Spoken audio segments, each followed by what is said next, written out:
Hello बच्चों, आज हम लोग पढ़ने वाले हैं इलेक्ट्रिक फ्लक्स। लास्ट वीडियो में हमने इलेक्ट्रिक फील्ड लाइंस के बारे में पढ़ा था। आज हम इलेक्ट्रिक फ्लक्स को टॉपिक पढ़ने वाले हैं। ठीक है, इलेक्ट्रिक फ्लक्स हमें ये देखना है कि इलेक्ट्रिक फ्लक्स क्या चीज होती है। इलेक्ट्रिक फ्लक्स को हमें समझना है। ठीक है, अब आपने इलेक्ट्रिक फील्ड लाइंस की बात करी। आपने कल देखा था, प्रीवियस वीडियो में आपने देखा कि इस तरीके से आपका पॉजिटिव चार्ज निकलता है और आपका पॉजिटिव में से इलेक्ट्रिक फील्ड लाइंस इस तरीके से बाहर को निकल रही थी। इन इलेक्ट्रिक फील्ड लाइंस को अगर मेजर करना है, काउंट करना है, तो काउंट करने के लिए जो चीज आती है उसको बोलते हैं electric flux. The number of electric field lines passing through unit area, या फिर ऐसे बोल दो आप, number of electric field lines passing normally through a given area is called electric flux through that given area. आपके पास कोई आपको suppose इस तरीके से सरफेस दी है, उस सरफेस में से जितनी इलेक्ट्रिक फील्ड लाइंस आपकी पास करती हैं, उन इलेक्ट्रिक फील्ड लाइंस का जो नंबर है इस सरफेस के परपेंडिकुलर, मान लीजिए मेरा हाथ है, ये हाथ एक सरफेस है, टू डायमेंशनल बॉडी है, देखिए यहाँ पे इस तरीके से इसमें से, और ये मान लीजिए इलेक्ट्रिक फील्ड लाइंस आ रही है, तो इलेक्ट्रिक फील्ड लाइंस इस सरफेस के नॉर्मली 90 डिग्री का एंगल बन रहा है। देखिए नॉर्मली जितनी इलेक्ट्रिक फील्ड लाइंस पास करती हैं उसको हम लोग बोलते हैं इलेक्ट्रिक फ्लक्स बोलते हैं। ठीक हो गया। इस टॉपिक को पढ़ाने से पहले मैं थोड़ा सा आपका एक चीज चाहूंगा कि आपको थोड़ा सा पहले एरिया वेक्टर का कॉन्सेप्ट क्लियर हो जाए। एरिया वेक्टर क्या होता है? जैसे आपने जनरली बोला होगा या देखा है, एरिया को हम लोग स्केलर समझते हैं, लेकिन जब एरिया की बात करते हैं कि एरिया की डायरेक्शन क्या होगी, तो फिर हमारे लिए इंपॉर्टेंट बन जाता है। जैसे मान लीजिए मेरा हाथ है, इसके पास ये वाली डायरेक्शन एक्स एक्सिस है और ये वाली डायरेक्शन मेरी वाई एक्सिस है। एक मेरे पास एक्स है और एक वाई है, और ये एरिया हो गया, एक्स इंटू वाई इसका एरिया हो जाएगा, या ए इंटू बी आप जो भी बोलते हैं, एरिया हो गया। अब इस एरिया की अगर आपसे कोई पूछे डायरेक्शन क्या है, तो आप क्या बोलेंगे कि इस एरिया की डायरेक्शन क्या है? तो आप बच्चों ऐसे याद रख सकते हैं अपने याद रखने के लिए कि अगर मैं एरिया की डायरेक्शन एक्स के अलॉन्ग मानता हूँ तो वाई बुरा मान जाएगा, वाई के अलॉन्ग मानता हूँ तो एक्स बुरा मान जाएगा। तो मैं क्या करता हूँ, ना मैं इसकी x लेके चलता हूं, ना ही मैं y लेके चलता हूं, तो मैंने एक तीसरी डायरेक्शन ले ली, वो है कौन बची यहाँ पे? z। तो मैं कहता हूं कि जो इसकी एरिया की डायरेक्शन है, अगर ये xy प्लेन है तो डायरेक्शन ना तो x में होती है ना ही y में होगी, x और y दोनों के परपेंडिकुलर होती है, वो z हो गया। तो अगर आपको कोई एरिया दिया हुआ है, इस तरीके से कोई एरिया आपका दे दिया, तो एरिया की डायरेक्शन एरिया के नॉर्मल होती है। ठीक हो गया। कोई भी आपका एरिया दिया हुआ है, then direction of area is perpendicular. तो मान लीजिए यहाँ पे आपने एक छोटा सा एरिया ले लिया, डेल्टा एस ले लिया। अब आपको अगर डेल्टा एस वेक्टर लिखना है, तो आपको मैंने पहले पढ़ाया था, कोई भी वेक्टर क्या होता है बच्चों? Magnitude into direction. तो आप लिखेंगे कि यार delta S vector, delta S इसका मैग्नीट्यूड है और डायरेक्शन क्या है इसके? परपेंडिकुलर, एन कैप हो गया, तो ये डेल्टा एस वेक्टर हो गया। बहुत इंपॉर्टेंट टॉपिक चल रहा है, बहुत इंपॉर्टेंट चीज है। फ्लक्स वगैरह बच्चे पढ़ लेते हैं, उन्हें अक्सर ये समझ में नहीं आता है क्या चीज में पढ़ा रहा हूँ। तो मैंने कहा कि अगर एस वेक्टर की बात करो तो मैग्नीट्यूड इनटू डायरेक्शन होता है डेल्टा एस इनटू, हमने क्या कर दिया? एन कैप कर दिया यहाँ पे, तो ये हमारा एरिया होता है। तो किसी भी एरिया की डायरेक्शन एरिया के परपेंडिकुलर होती है। ठीक है, द डायरेक्शन ऑफ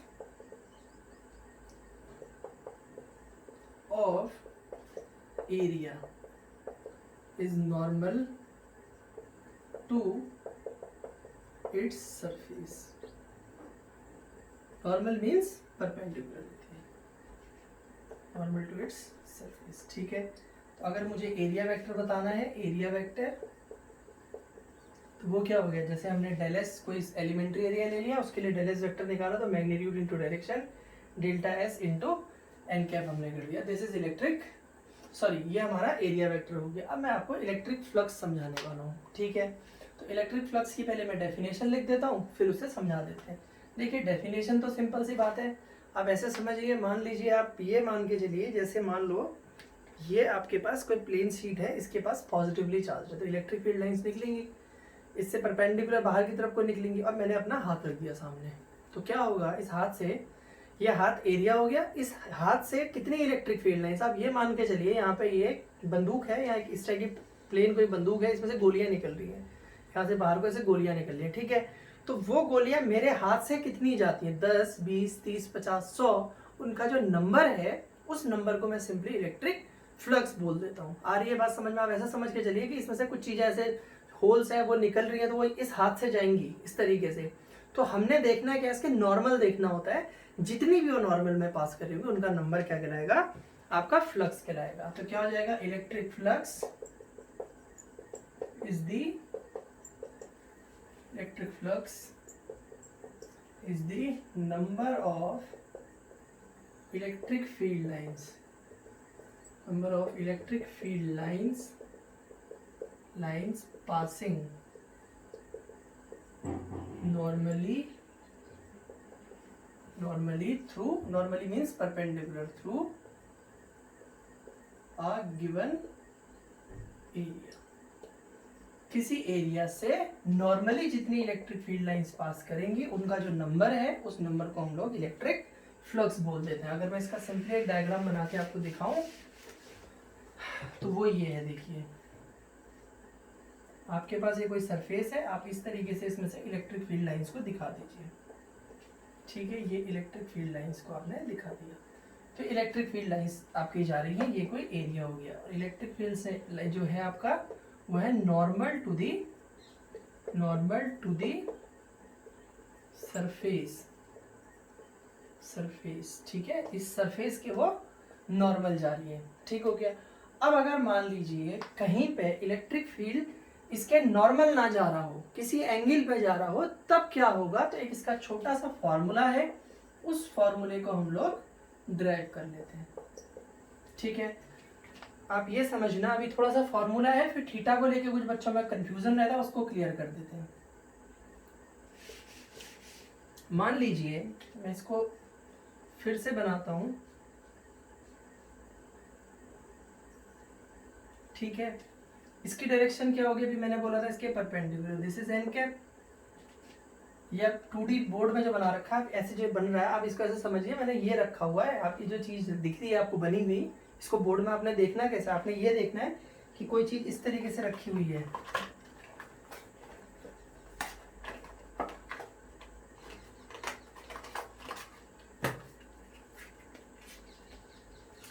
आपने इसको ये सोचना है कि बोर्ड पे ऐसे रखा हुआ है। ठीक है, ये जो चीज ऐसे दिखाई है ना, हमने इसको ऐसे सोचिए आप। तो बच्चों ये होगा तो इसका एन कैप कहाँ जाएगा? एन कैप यही तो जाएगा। बहुत हार्ड है।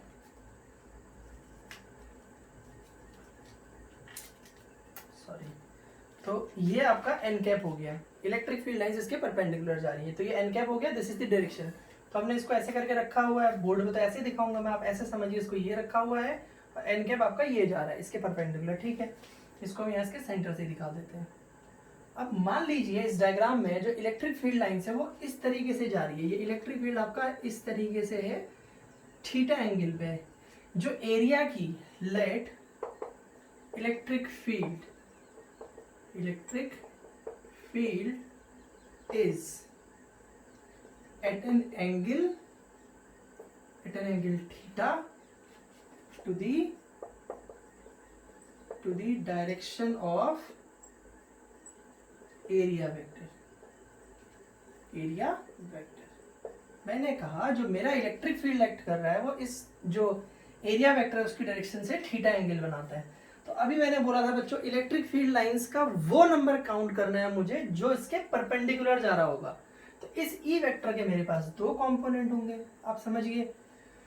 ई के दो कंपोनेंट, ये वाला कौन सा होगा? थीटा के साथ का ई कॉस थीटा, और यहाँ पे होगा आपका ई साइन थीटा। तो मैं किसमें इंटरेस्टेड हूं? मैं उस कंपोनेंट में इंटरेस्टेड हूं जो नॉर्मल है, जो नॉर्मली जाएगा। मैंने क्या कहा? Electric field lines passing normally through, इस सरफेस के परपेंडिकुलर जो लाइन जा रही है मुझे वो चाहिए। तो मेरे को ये ई में से उसकी बात करनी है। जैसे आप अगर कंपोनेंट की समझ आपको नहीं है बेहतर, तो अब ये ध्यान दीजिए, अगर ये कोई बॉडी है, मैं इस पे एफ फोर्स लगाता हूँ तो ये सारा का सारा फोर्स इसको खींचने में चले जाता है। अब अगर वो आप इस तरीके से इस पे फोर्स लगा रहे हैं, सपोज इस तरीके से फोर्स लगा दे थीटा एंगल पे, तो आपके दो कंपोनेंट होते हैं, F cos theta and F sine theta.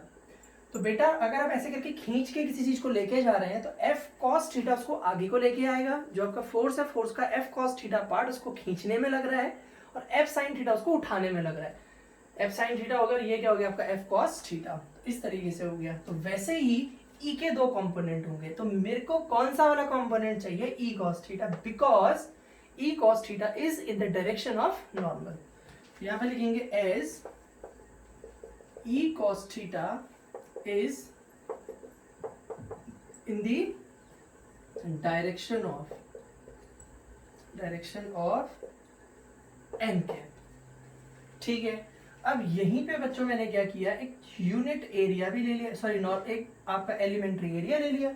इस पूरे के एरिया के लिए निकालो, मैंने कहा मान लीजिए छोटा सा एरिया डेल्टा एस है, तो क्या हो जाएगा, electric flux through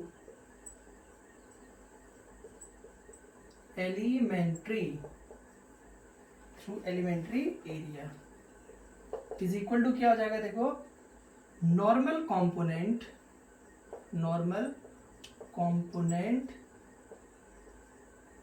of electric field. Normal component of electric field, इस इलेक्ट्रिक फील्ड का नॉर्मल कंपोनेंट लेना है इनटू आपने क्या लेना है, एरिया। अब आप इस एलिमेंट्री एरिया के लिए निकाल रहे हैं, छोटे एरिया के लिए निकाल रहे हैं जो कि डेल्टा एस है, तो बच्चों और जो नॉर्मल कंपोनेंट है वो ई कॉस थीटा, तो आपका ये हो जाएगा ई cos theta into delta S. इस फ्लक्स को हम लोग फाई से डिनोट करते हैं, तो स्मॉल है तो डेल्टा फाई हो गया। ठीक है, अब इसको मैं यहाँ पे ऐसे लिख देता हूँ,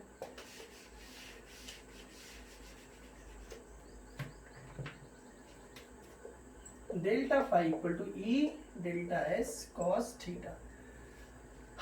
क्लास 11 याद करो, ए बी कॉस थीटा को हम लोग क्या बोलते थे, A vector dot B vector, dot product आपने पढ़ा था, तो उसी तरीके से आप E delta S cos theta को बच्चों क्या बोल सकते हो, E vector dot delta S vector. तो डेल्टा फाई आपका जो E delta S cos theta है उसको आप E vector dot delta S vector कह सकते हैं। तो ये आपका इस छोटे से एरिया की वजह से आपका फ्लक्स निकल के आ गया। अब पूरे की वजह से निकालना है तो आप इसका इंटीग्रेशन कर देंगे। ठीक हो गया, तो हम क्या कहते हैं, अब इधर देखिए,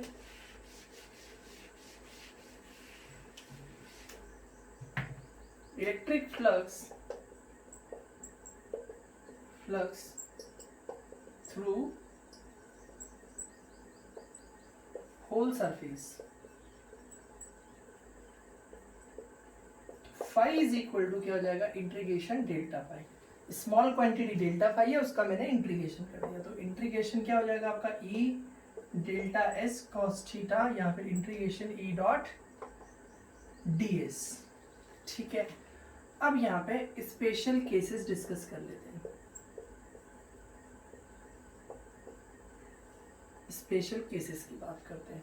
इस स्पेशल केसेस में थोड़ा सा बच्चा कंफ्यूज हो जाता है, सिर्फ वो बच्चा कंफ्यूज होगा जिसने starting part area vector focus नहीं किया है, नहीं तो आप एरिया वेक्टर जिसने क्लियरली पढ़ लिया तो उसको कंफ्यूजन की कोई स्थिति बनने वाली नहीं है। कैसे, स्पेशल केस के अंदर पहला लिख लेते हैं, if theta equal to 0 degree, theta 0 होगा तो क्या होगा, cos theta, theta equal to 0,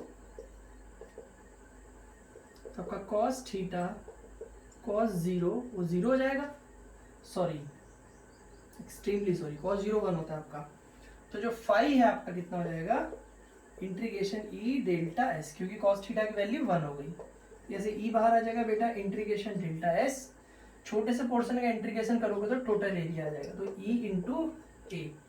तो ये फ्लक्स का फॉर्मूला आ गया आपका, फाई इक्वल टू ई ए। ठीक है, ये भी फॉर्मूला है थीटा के साथ, बिना थीटा में अगर आपको दिया हुआ है तो इलेक्ट्रिक फील्ड ले लेना है आपने, और एरिया, जैसे अगर मान लो मेरे हाथ से इलेक्ट्रिक फील्ड लाइंस निकल रही है, इस एरिया के लिए ले रहे हैं आप, अगर ये एरिया इतना है पूरा है तो ज़्यादा होंगी इलेक्ट्रिक फील्ड लाइंस, इसको आधा कर देते हैं, एरिया कम कर देते हैं तो कम जाएंगी। तो एक तो इसके एरिया पे डिपेंड कर रहा है, एरिया ज़्यादा होगा तो इलेक्ट्रिक फील्ड लाइन ज़्यादा जाएंगी, एरिया कम होगा तो कम जाएंगी। दूसरा किस पे डिपेंड करता है, दूसरे की अगर मैं बात करता हूँ तो वो इलेक्ट्रिक फील्ड पे तो डिपेंड करेगा बेटा, ये जो सोर्स है अगर यहाँ से इलेक्ट्रिक फील्ड लाइंस ज़्यादा आ रही हैं तो ज़्यादा होगा, और इलेक्ट्रिक फील्ड लाइंस अगर कम आ रही है तो वैल्यू उसकी क्या होगी, कम हो जाएगी। तो दोनों चीज़ों पे डिपेंड करता है आपका इलेक्ट्रिक फील्ड। जैसे मैंने कहा अभी गोलियां निकल रही हैं, मानिए इस तरीके से गोलियां बाहर निकल रही हैं वैसे, तो अगर गोलियां इसमें से ज़्यादा निकल रही होंगी तो इस एरिया में से ज़्यादा जाएंगी, और कम निकल रही होंगी तो कम जाएंगी। तो इस पर भी डिपेंड करेगा जो चीज़ वहाँ से निकल रही है। तो हमने कहा कि हमारा जो फ्लक्स है, कंफ्यूजन कैसे होता है, बच्चे दिमाग लगाते नहीं है, वो सोचते हैं यार थीटा तो जीरो हो गया, थीटा जीरो। अब वो बोल रहा है, अब उसको दिख तो ये रहे हैं कि यार इलेक्ट्रिक फील्ड लाइंस ये आ रही है, ये सरफेस है, अब उसकी आंखें तो उसको दिखा रही है कि एंगल 90 बन गया है। बस कमाल हो गया, थीटा 90 कॉस 90 जीरो, उसने कहा इलेक्ट्रिक फील्ड लाइंस जीरो। वो केस जिसमें मैक्सिमम इलेक्ट्रिक फील्ड लाइंस होती हैं उसमें उसने बोल दिया कि भाई जीरो होगी। क्यों? क्योंकि वो तो कह रहे यार थीटा तो यहाँ पे 90, बेटा यहाँ पे थीटा 90 नहीं बन रहा है, यहाँ पे थीटा कितना बन रहा है, जीरो। क्योंकि आपको इस इलेक्ट्रिक फील्ड की डायरेक्शन क्या देखनी है, आपकी एक मार्कर आपका इलेक्ट्रिक फील्ड की डायरेक्शन को दिखा रहा है, एक एरिया की डायरेक्शन को दिखा रहा है। एरिया की डायरेक्शन क्या पढ़ाई थी स्टार्टिंग में, एरिया की डायरेक्शन एरिया के परपेंडिकुलर होती है। तो दोनों पैरेलल हो गए ना, थीटा कितना हो जाएगा, जीरो। ये दोनों एक दूसरे के परपेंडिकुलर हैं, सॉरी दोनों एक दूसरे के पैरेलल हो गए, तो थीटा कितना हो गया, जीरो। एक मार्कर इलेक्ट्रिक फील्ड लाइंस की डायरेक्शन को दिखा रहा है, और जो दूसरा जो मार्कर है वो दिखा रहा है इस एरिया की डायरेक्शन। तो जो तुम्हें ऐसे 90 डिग्री दिख रहा है, this is not 90 degree, this is 0 degree, क्योंकि theta is the angle with normal. तो जब ऐसे रख रहे हो तो इलेक्ट्रिक फील्ड लाइंस और जो ये नॉर्मल है दोनों सेम डायरेक्शन में, सेम डायरेक्शन में एंगल तो बनता नहीं है। एंगल कितना होगा, जीरो। एंगल कब बनेगा, जब दो लाइनें कट करेंगे तभी तो एंगल बनेगा। अभी एंगल कितना हो जाएगा इसका, जीरो हो जाएगा। तो इसलिए थोड़ा सा ध्यान लगाइए, इस कंडीशन में थीटा 90 नहीं बोलना है, थीटा कितना बोलना है, जीरो। ना तो ये डायरेक्शन है एरिया की, ना ये है एरिया की डायरेक्शन, ये है इलेक्ट्रिक फील्ड भी ये है, तो थीटा यहाँ पे आपका बन जाएगा कितना, 0 डिग्री। तो ये वाला केस हो गया। सेकंड, अगर यहीं पे मैं डिस्कस कर लेता हूँ कि भैया थीटा 90 हो गया, तो क्या हो जाएगा थीटा 90, तो cos 90 आपका कितना हो गया, 0। तो फ्लक्स भी आपका कितना हो जाएगा, 0। ये वाला केस कौन सा है, इसको डिस्कस करते हैं। ये केस है जब 90 बन रहा है, तो 90 बनने के लिए आपको क्या समझना है,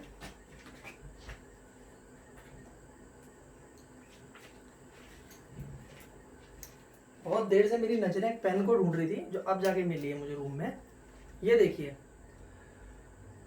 बच्चों, यहाँ ध्यान दो, पहला वाला केस फिर से एक बार डिस्प्ले पेन ढूंढ रहा था, मिल नहीं रही थी, घुस ही नहीं रहा है इसमें। ये इलेक्ट्रिक फील्ड और एरिया दोनों की डायरेक्शन सेम, दिखने में तो ऐसा लग रहा है 90 बनेगा, ये मार्कर इसके साथ 90 नहीं, 0, क्योंकि आपको पेन किसकी डायरेक्शन है, एरिया की, और ये हो गया।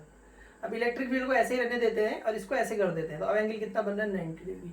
तो अगर सरफेस इस तरीके से रखा है तो इलेक्ट्रिक फील्ड लाइंस तो गुजरनी नहीं है इससे, तो थीटा कितना हो गया, 90 डिग्री हो रहा है ना। अब आप इस पेन और ये मार्कर का एंगल देखना है, क्योंकि आपको इस एरिया की डायरेक्शन में इंटरेस्ट है। तो थीटा भी 90 हो गया, तो 90 हो गया तो आपका 5 0 हो जाएगा, कोई भी इलेक्ट्रिक फील्ड लाइंस पास नहीं करेंगे। तो हमने पूरा टॉपिक समझा, इलेक्ट्रिक फ्लक्स क्या है, कितनी इलेक्ट्रिक फील्ड लाइंस पास करती है, कैसे, नॉर्मली एरिया की डायरेक्शन देखी, एरिया की डायरेक्शन उस सरफेस के क्या होती है, परपेंडिकुलर होती है, देखा, ये सारी चीजें देखी। अब इस पर बेस्ड हम कुछ न्यूमेरिकल्स कर लेते हैं,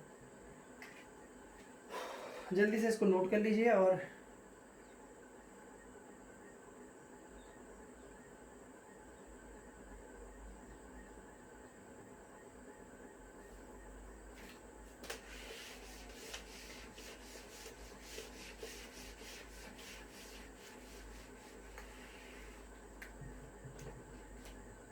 क्वेश्चन है, if E vector equal to 2i plus 5j plus 6k, ठीक है, इतना यूनिट, इसकी मैं यूनिट डिफाइन नहीं कर रहा हूँ, यूनिट लिखा हुआ, आंसर आप यूनिट में लिख देंगे, कुछ भी यूनिट होगी, ठीक है।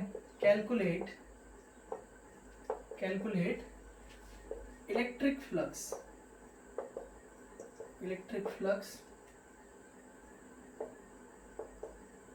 through a surface of surface area 20 unit, ठीक है, placed in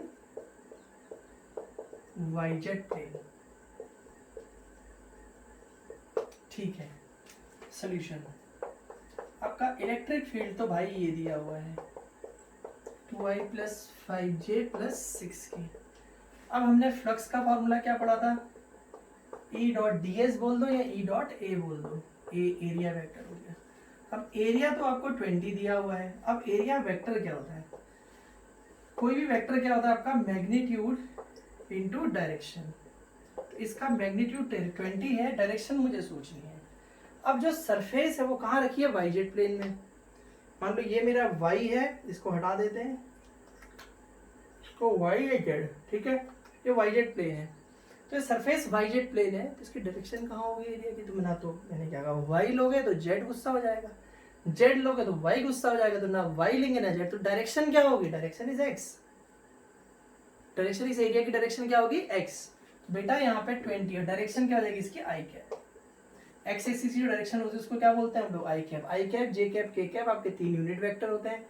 I cap x axis, J cap Y axis, और ये आपका हो गया यहाँ पे आई कैप, इधर होता था आपका जे कैप, इधर आपका के कैप होता है। आई कैप, जे कैप और के कैप, ये आपकी एक्स एक्सिस, ये वाई और ये जेड।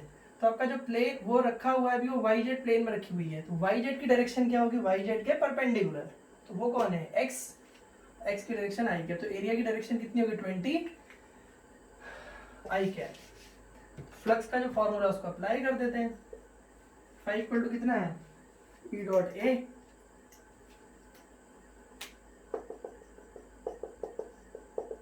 तो ई की वैल्यू कितनी है?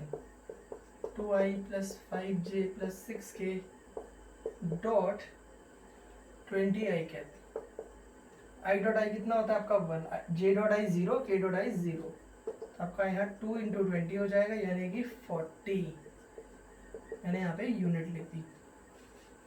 फाई की वैल्यू कितनी जाएगी? 40 यूनिट। अच्छा, यूनिट से याद आई कि मैं तो फ्लक्स की फाई की यूनिट ही बताना भूल गया, तो एक थोड़ा सा इसको भी क्वेश्चन नोट कर लो जल्दी से, उसके बाद तो मैं फाई की यूनिट बताया था जल्दी से।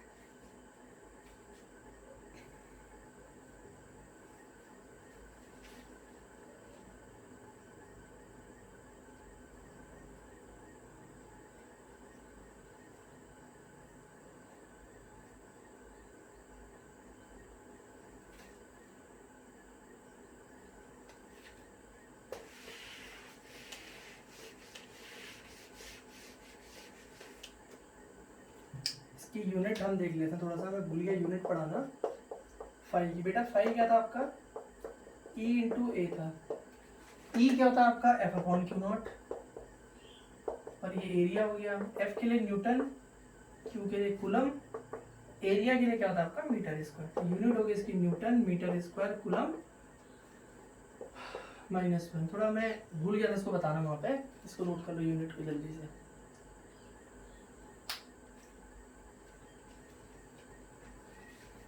डायमेंशनल फॉर्मूला आप इसका खुद से निकालना, पीछे भी मैंने डायमेंशनल फॉर्मूले पढ़ा रखे हैं आपको।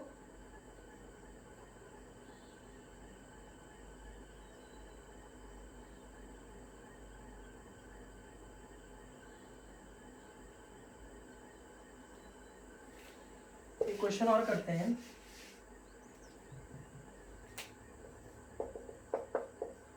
A cylinder is placed in a uniform electric field, field E vector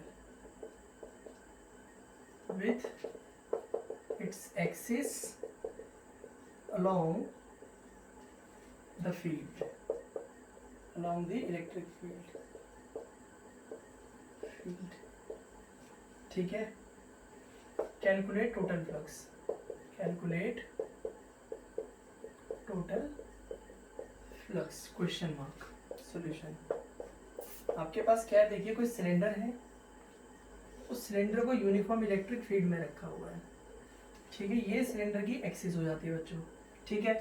अब इलेक्ट्रिक फील्ड की डायरेक्शन सपोज ये है, सपोज क्या कह रखा उसने कि जो इसकी एक्सिस है, एक्सिस के अलॉन्ग इलेक्ट्रिक फील्ड जा रहा है, बोला फ्लक्स बताइए।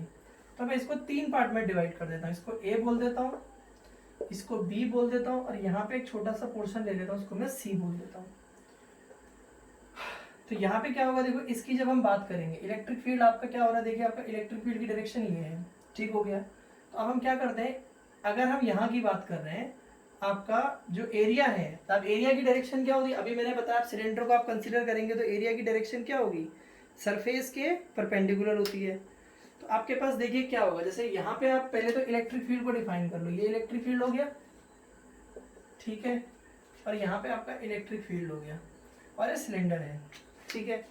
सिलेंडर में अब जो ये सरफेस है इसकी डायरेक्शन क्या होगी, सरफेस के परपेंडिकुलर, मतलब ये आपकी तरफ आ रही है, दिख रहा है आपकी तरफ, और ये वाला मेरी तरफ आएगा इसके परपेंडिकुलर। तो ये हो गया आपका। यहाँ पे एरिया की जो इसके अंदर एक छोटा सा एरिया ले लेते हैं, यहाँ पे भी आप एक छोटा सा एरिया डेल्टा एस ले लो, डेल्टा एस, तो डेल्टा एस भी इधर को जा रहा है, यहाँ पे भी एक छोटा सा एरिया ले लेते हैं ऐसे ही छोटा सा डेल्टा एस, उसकी डायरेक्शन ये हो रही है, यहाँ पे भी एक छोटा सा एरिया ले लो, क्या, डेल्टा एस। अब बच्चों क्या होगी, जो यहाँ पे इलेक्ट्रिक फील्ड है वो इधर जा रहा होगा और एरिया की डायरेक्शन आपकी ये होगी डेल्टा एस की, डेल्टा एस वेक्टर सरफेस के परपेंडिकुलर। अगर यहाँ पे देखोगे ना तो ये इसके परपेंडिकुलर तो होगा।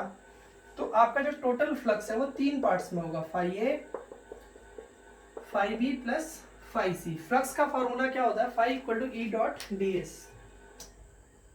फाई इक्वल टू हमने पढ़ा हुआ है ई डॉट डी एस, ठीक है, ई डॉट डी एस कहाँ पे, ए पे, प्लस ई डॉट डी एस कहाँ पे, बी पे, प्लस ई डॉट डी एस कहाँ पे, सी पे। ई डॉट डी एस को खोलूंगा तो क्या होगा बच्चों, E delta S cos theta, A के लिए हो जाएगा, plus E delta S cos theta, B के लिए हो जाएगा, plus E delta S cos theta, ये सी के लिए हो जाएगा। अब यहां पे देखो आपका डेल्टा एस की डायरेक्शन ये है, इधर ई की डायरेक्शन ये है, तो एंगल कितना बन गया, 180 डिग्री। यह एंगल बन रहा है 180 डिग्री, यहाँ ये दोनों की डायरेक्शन सेम है, तो थीटा कितना हो गया, 0 डिग्री। और यहाँ पे आपका जो थीटा है वो कितना बन रहा है, 90 डिग्री। तो हो गया बात खत्म। Integration E delta S cos, यहाँ पे कितना बनेगा कॉस, इसके लिए एंगल होगा cos 180, plus E delta S cos B, B वाले का एंगल कितना है 0, cos 0, plus E delta S cos 90। अब सबको पता है कॉस 90 कितना होता है, 0। ये तो खत्म हो गया। अब आपको पता क्या, देखिए बस थोड़ा सा क्वेश्चन रह गया। अब देखो आपको पता है कॉस 90 कितना होता है बच्चों, 0, तो ये टर्म खत्म हो गया। कॉस 0 कितना होता है तुम्हें पता है, +1, और कॉस 180 कितना होता है, -1, तो ये टर्म आ जाएगा माइनस में। तो क्या हो जाएगा, देखो minus integration E delta S, ये आएगा plus integration E delta S, और ये 0, ये कैंसिल आउट हो गया, तो इक्वल टू कितना हो गया, 0। तो अगर किसी सिलेंडर को इलेक्ट्रिक फील्ड में रख दिया जाए और इलेक्ट्रिक फील्ड उस सिलेंडर की एक्सिस के अलोंग रखा हुआ है, तो रिजल्टेंट इलेक्ट्रिक फील्ड आपका कितना होगा, 0। कैसे, यहाँ पे ये वाली जो सरफेस है इसकी इलेक्ट्रिक फील्ड लाइंस आपकी तरफ आ रही है, सॉरी इसके एरिया की इलेक्ट्रिक फील्ड मान लो आपसे शुरू हो रहा है, ऐसे जा रहा है, इलेक्ट्रिक फील्ड ये हो गया, इस एंड में भी ऐसे जाएगा, इस एंड में भी इधर को जाएगा। अब इस एरिया की डायरेक्शन आपकी तरफ, इलेक्ट्रिक फील्ड इधर को, तो एंगल 180। यहाँ इलेक्ट्रिक फील्ड भी इधर को जाएगा और इस एरिया की डायरेक्शन भी इधर को जाएंगी, तो कितना हो गया, 0 डिग्री। यहाँ पे एरिया ऊपर को होगा, इलेक्ट्रिक फील्ड इधर को, तो 90। तो 3 केस बन गए, एक 90 वाला, एक 180 वाला, एक 0 डिग्री वाला। तो आपका cos 90 0, cos 0 1, cos 180 -1 हो गया। तो रिजल्टेंट आपका इस तरीके से 0 आ जाएगा। इसको आप नोट कर लीजिए। फिर एक क्वेश्चन अभी और देख लेते हैं इस पे बेस्ड।